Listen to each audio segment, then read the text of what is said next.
लेकिन याद रहेगा प्लस का हमेशा अवे और माइनस का हमेशा टूवर्ड्स, फील्ड की डायरेक्शन। और मैग्नीट्यूड पॉइंट चार्ज के लिए ये होगा, किसके लिए होगा ये?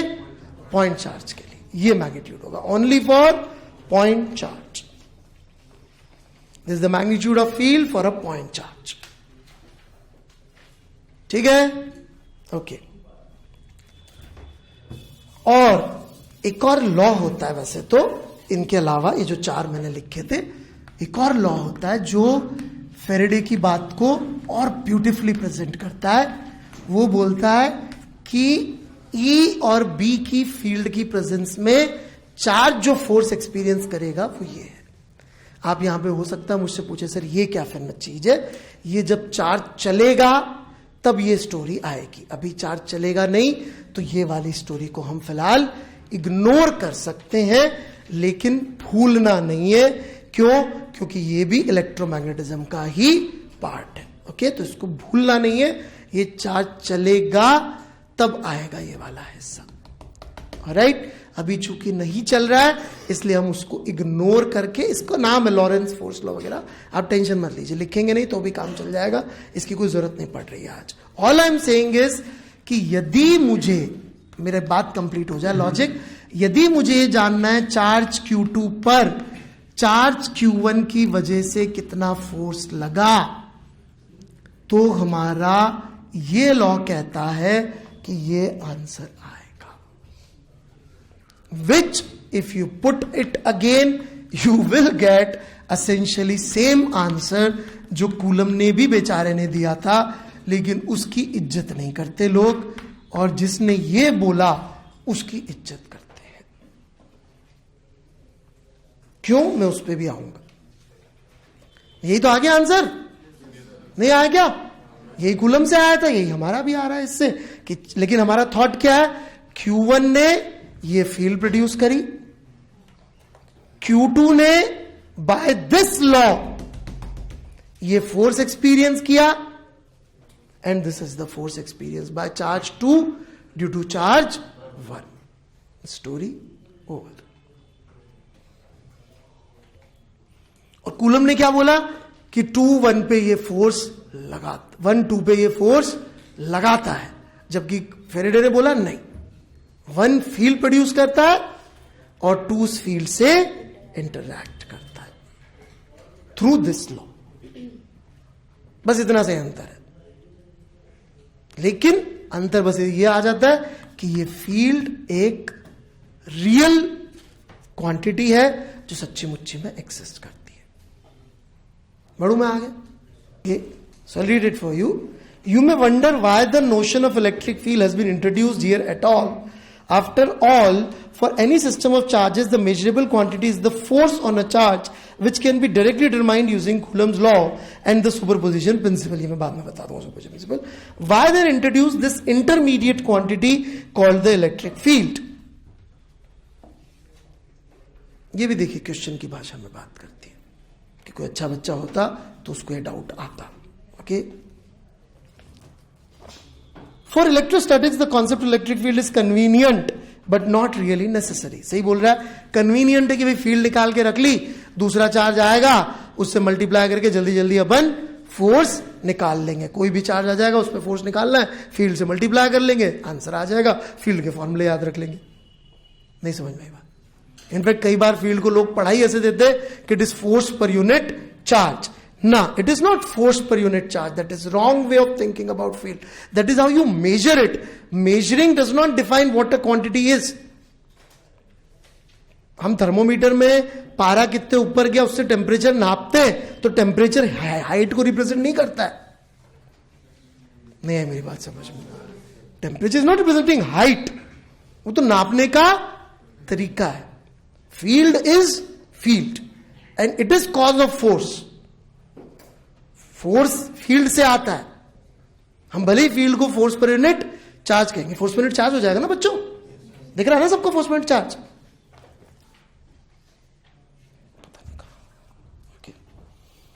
Electric field is an elegant way of characterising the electrical environment of a system of charges Electric field at a point in space around a system of charges tells you the force a unit positive test charge would experience if placed at that point without disturbing the system. Electric field is a characteristic of the system of charges independent of the test charge. ये सब ठीक है. The term field in physics generally refers to quantity that is defined at every point. ये सब चल रहा है. यहां से शुरू होता है. The true physical significance of the concept of electric field, however, emerges only when we go beyond electrostatics and deal with time-dependent electromagnetic phenomena. जब ये सब चीजें चलने लगेंगी तब इसकी ट्रू फिजिकल सिग्निफिकेंस सामने आएगी. Suppose we consider the force between two distant charges Q1 Q2 in accelerated motion. ये जो उन्होंने लिख रखा है मैं समझा रहा हूं, काफी भारी बातें कर रखी है इन्होंने. मैं एनसीईआरटी पढ़ा रहा हूं, भारी है लेकिन है NCERT, can't help it. NCERT भी नहीं सीख के जाएंगे आप जेईई की तैयारी करने तो शर्मनाक होगा. तो जरूर पढ़िएगा, बहुत अच्छा लिखा हुआ है. तो जो उन्होंने समझा रखा है वो मैं ले रहा हूं केस. पे अटेंशन, 2 बार नहीं समझाऊंगा. पढ़ के आते तो जल्दी समझ में आ जाता. अब नहीं पढ़ के आए मेरे कहने के बावजूद. वो पढ़ रही थी आप, लेकिन जो मैंने कहा वो नहीं पढ़ा.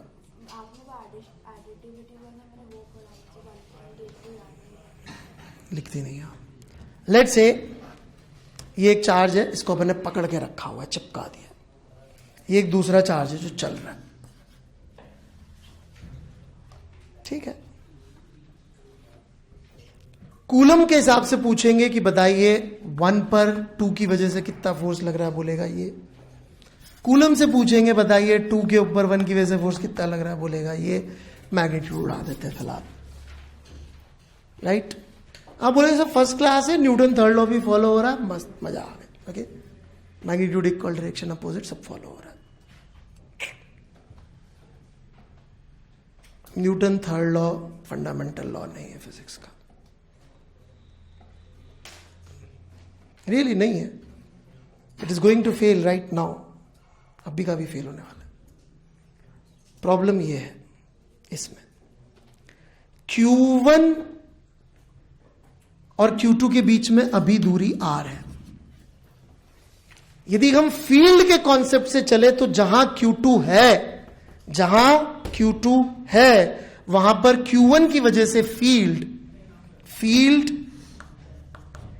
ड्यू टू चार्ज 1 का मैग्नीट्यूड ये होगा. Do you agree? लेकिन जहां 1 है वहां पर 2 का जो असर पहुंचा होगा वो इमीडिएट तो नहीं पहुंच सकता, क्योंकि फील्ड इनफाइनाइट स्पीड से नहीं चलती. यदि आप इससे पूछेंगे कि Q2 अभी कहां है, तो ये मान के बैठा होगा कि मेरे पास लास्ट असर तब पहुंचा था जब ये R माइनस डेल्टा पे था. क्यों? क्योंकि उस टाइम में जितनी देर में ये यहां से यहां पहुंचा उतनी देर में ये असर यहां पहुंचा होगा. डॉपलर इफेक्ट के सवाल क्यों? ट्रेन वाला रेल की पटरी के बगल से जाता है तो जब वो सामने होता है तो वो वाली फ्रिक्वेंसी नहीं सुनता, जब सामने वाली सुनता है जो पहले छोड़ी थी. किया है सवाल? तो वही चीज यहां पे भी तो ट्रू है. क्या 2 की फील्ड जो ये छोड़ रहा है वो R वाली अभी के भी पहुंचेगी या बाद में पहुंचेगी? तो इसका मतलब अभी कौन सी पहुंची होगी? R माइनस डेल्टा वाली. हेंस 2 की वजह से जो फील्ड होगी वो ये होगी. Hence Newton's third law fail. दोनों फोर्सेस इक्वल नहीं आएंगे. ये अलग बात है, हम इतनी बड़ी वेलोसिटीज लेंगे नहीं कि हमको कभी इसी का यूज करना होगा. लेकिन दिस इज द रीजन कि यदि हम फील्ड की भाषा में नहीं पढ़ेंगे तो इलेक्ट्रोमैग्नेटिज्म गलत पढ़ेंगे हम लोग. You can't treat field as a side show. It is the main hero of electromagnetism. तो अपना एफर्ट गलत जगह मत डालिएगा, फील्ड सीखने पर डालिएगा. हालांकि ये थ्योरी हमारे कहीं काम नहीं आएगी.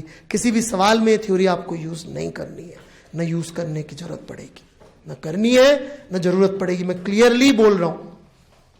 लेकिन this is the reason field is taught, because field के बिना फंडामेंटली गलत चीजें आने लग जाएंगी. This is the idea which great Albert Einstein used for deriving relativity. ठीक है, so that's what it is. So you need the concept of field to be correct physics wise. हमें जरूरत नहीं पड़ेगी, मैं फिर से बोल रहा हूं, क्योंकि उसकी स्पीड इतनी इतनी इतनी ज्यादा है लाइट की या इलेक्ट्रोमैग्नेटिक वेव की कि हमारे पार्टिकल कभी लाइट की स्पीड के आसपास चलते ही नहीं है. तो हम दोनों केसेस में फोर्स सेम लिखेंगे. मैंने ये भी बोला है, मैंने सिर्फ थ्योरेटिकली जरूरत क्यों पड़ती है ये बताया कि हम फील्ड के बिना आगे क्यों नहीं बढ़ेंगे, क्यों हम लोग सिर्फ फील्ड और फील्ड की ही बात करेंगे. हम अगली जो भी क्लास लेंगे उसमें हम लोग फील्ड निकाल रहे होंगे, फील्ड के ग्राफ बना रहे होंगे, फोर्सेस निकाल रहे होंगे. तो पहले फील्ड बोलेंगे फिर फोर्स बताएंगे. इस तरह से ही हम लोग काम करेंगे. हम लोग फील्ड को पकड़ के चलेंगे. ठीक है. और शॉर्ट में इलेक्ट्रिक फील्ड मतलब कि पहला वाला पार्ट है ये. चार्ज की वजह से जो पूरा असर फैलता है दुनिया में उसको इलेक्ट्रोमैग्नेटिक फील्ड कहते हैं. अभी चूंकि ये रेस्ट पे है इसलिए हम लोग ज्यादा बात नहीं कर रहे. अब ये भी समझ में आ गया होगा इलेक्ट्रोस्टैट्स में चार्ज को रेस्ट पे क्यों ट्रीट करते हैं. 2-3 चीजें सीखनी थी. पॉइंट चार्ज की वजह से फील्ड का फॉर्मूला, पॉजिटिव चार्ज की वजह से direction away, thought process electromagnetism का, चार्ज फील्ड प्रोड्यूस करता है और दूसरा चार्ज पहले चार्ज की फील्ड एक्सपीरियंस करता है. आप ये भी देख सकते हैं कि इससे भी आंसर सारे के सारे सही आएंगे. कैसे आएंगे एक बार मैं आपको 2 मिनट में ये भी आपको समझा दूं कि इससे हमारे सारे फोर्सेस के डायरेक्शन सही आ रहे. जैसे कि ये +3 कूलम, ये -2 कूलम. ऑलराइट, देखते हैं हम लोग. +3 कूलम की वजह से यहां पे फील्ड किधर होगी? अवे. वेरी गुड, शाबाश. Field due to 3. ऑलराइट. यदि मैं इस पे फोर्स देखूंगा तो उस फॉर्मूले से देखूंगा. ऑलराइट, उस फॉर्मूले से यदि आप देखेंगे तो आपको दिख रहा है कि फोर्स जो है फील्ड के अपोजिट आएगा यदि चार्ज नेगेटिव होगा तो इसके ऊपर फोर्स किधर आ जाएगा? हेंस इस तरफ आ जाएगा. कोई कंफ्यूजन? पक्का? पक्का. ऑलराइट. -2 की वजह से फील्ड इधर कहां होगी? टूवर्ड्स होगी. Very good. उस फॉर्मूले से हमें दिख रहा है कि यदि पॉजिटिव चार्ज है तो फोर्स किधर आएगा? फील्ड की डायरेक्शन में आएगा. हेंस फोर्स इस पे किधर आएगा? हम उसी रिजल्ट तक पहुंच गए जो हम लोग वैसे भी कह सकते थे कि लाइक अट्रैक्ट्स अनलाइक, क्या बोल रहा है, लाइक रिपेल्स अनलाइक अट्रैक्ट. वहां तक हम फील्ड और इससे वगैरह स्टेप एक एक्स्ट्रा लग रही है. आज तकलीफ होगी इसमें, लेकिन इसके अलावा कोई तरीका नहीं है क्योंकि JEE loves concept of field. हर साल छोड़ के वो एक छोड़ के सवाल दे रहे हैं जिसके अंदर वो सिर्फ फील्ड की अंडरस्टैंडिंग पे ही बात करते और कुछ नहीं पूछते कि डू यू अंडरस्टैंड फील्ड और नॉट.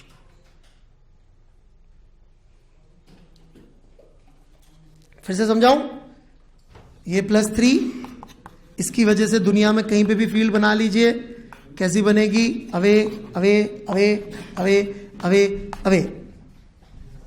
यदि मैंने यहां पे +4 कूलम ला के रख दिया तो ये लॉ के हिसाब से फोर्स की डायरेक्शन, चार्ज विद साइन रखना होता है. जब भी वेक्टर है चार्ज विद साइन. क्लियर है बात? तो अब तक आ गई होगी समझ में. वेक्टर के साथ यार तब से तो रख रहा हूं यार. राइट. तो चार्ज को विद साइन रखेंगे तो फोर्स की डायरेक्शन क्या आएगी? फील्ड के अलोंग. तो यदि अपन ने यहां पे रखा +4 तो चार्ज की डायरेक्शन, फील्ड की डायरेक्शन तो ये थी से E3 और फोर्स की डायरेक्शन क्या आ गई? से. जो हमको पता है सही है बात बिल्कुल, है ना. आप देख रहे हैं बेटा, बना नहीं रहे. प्रॉब्लम सारी ये है ना. आप देख के दिल में उतारते हैं फिर कॉपी में उतारते हैं. Try the other way round. पहले लिखे, है ना, just reverse of Ramanujan, because we are reverse of Ramanujan, so we should follow the reverse philosophy.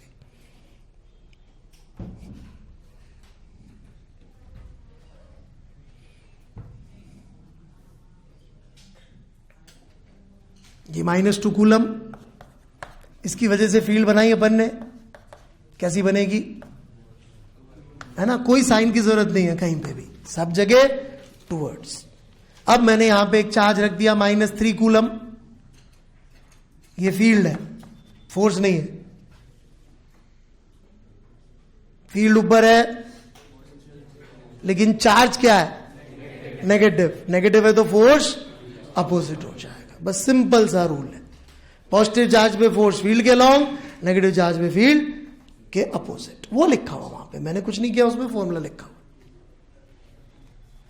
Positive charge के लिए फील्ड अवे, नेगेटिव चार्ज के लिए field towards the charge, towards the charge. बोलूं इस जगह पर फील्ड इधर है, ऑलराइट, सवाल ही नहीं सुना, पॉजिटिव, सब यहां पे जीनियस है। लेट से चार्ज इधर है, बोला पॉजिटिव, कैसा चार्ज होगा यदि इधर है तो जिसने फील्ड प्रोड्यूस करी है? नेगेटिव। पॉजिटिव तो किधर चार्ज उस पर डिपेंड करेगा ना, राइट, किस चार्ज ने प्रोड्यूस करी होगी ये फील्ड। यदि इधर है चार्ज तो नेगेटिव, और उधर चार्ज वाले ने प्रोड्यूस करी है तो पॉजिटिव, तो ये अपन को डिपेंड करेगा। लेकिन सवाल कैसा आएगा, ऐसी फील्ड है, यहां पे -2 कूलम चार्ज रख दिया, अब आप सोचो फोर्स किधर लग रहा है, इस तरह के सवाल है, बेसिक्स तो नहीं निकाल सकते अपन, किधर लग रहा होगा, लेफ्ट में लग रहा होगा, उसमें कौन सी बहुत बड़ी चीज, राइट। इसलिए लेकिन हमें ये भाषा में सोचेंगे तो बेहतर रहेगा। इसीलिए मैं बार बार कह रहा हूं कि अपन को फील्ड की भाषा में सोचना सीखना पड़ेगा, क्योंकि अब इसमें नहीं तो इसमें भी मैं बता भाई, आप चलो आप बोले सर नहीं मेरे को नहीं आया, तो उससे भी प्रूव तो कर दूंगा भाई कि इधर ही आएगा फोर्स, क्योंकि ये फील्ड है तो या तो इधर के नेगेटिव चार्ज ने प्रोड्यूस करी होगी, तो यहां नेगेटिव होता तो इस पे फोर्स किधर लगता, इस तरफ, या फिर इस फील्ड को किसने प्रोड्यूस किया होगा, इधर के पॉजिटिव चार्ज में, तो वो भी किधर फोर्स लगाता, इधर। तो रिजल्ट तो किसी भी तरह से कर लो सेम आएंगे, लेकिन ये लंबा हो जाएगा सॉल्यूशन। सबसे आसान पड़ेगा अपन QE फॉर्मूला है फोर्स का, चार्ज को विद साइन रख के देख लीजिए कि भाई E के अलोंग E के अपोजिट। Got it? कोई डाउट नहीं है किसी को भी इसमें? है तेंदुलकर के साथ आपके पास अवेलेबल, आप जो पूछेंगे वो बता देगा। क्रिकेट में बैटिंग के बारे में